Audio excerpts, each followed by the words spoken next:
aucun intérêt. On le fait pour les autres et on le fait pour ceux qui viendront après. Donc ça, c'est cet élément. Alors après, qu'est-ce qui va se passer dans ce que nous allons signer et qu'est-ce qui va se passer après?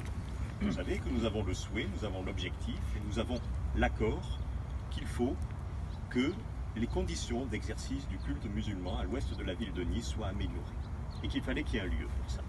Et qu'un lieu, ça se construit dans tous les sens du terme. Ça se construit dans la réflexion, ça se construit dans l'explication, et puis ça se construit avec des briques. Pour construire quelque chose avec des briques, il faut un terrain. Le terrain, nous y sommes. Ce terrain, il est là, il est situé. Il nous a paru présenter, lorsque nous en avons parlé, de nombreux avantages. Des avantages de situation, des avantages de desserte, des avantages de proximité pour un certain nombre de services. Demain, la proximité du tramway, le fait qu'on va être très près d'un magnifique jardin de 25 hectares qui sera construit, tout ça fait que ce lieu importe. Et donc ce lieu, propriété de la ville de Nice, il est mis à disposition dans le cadre d'un bail amphithéotique.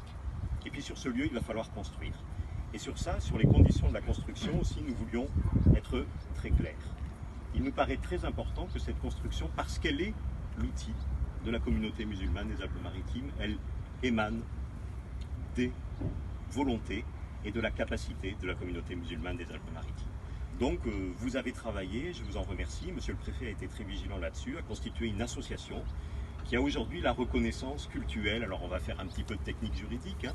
Loi 1905, parce qu'une loi 1901 ça permet de faire des choses, mais une loi 1905 ça permet d'en faire beaucoup plus.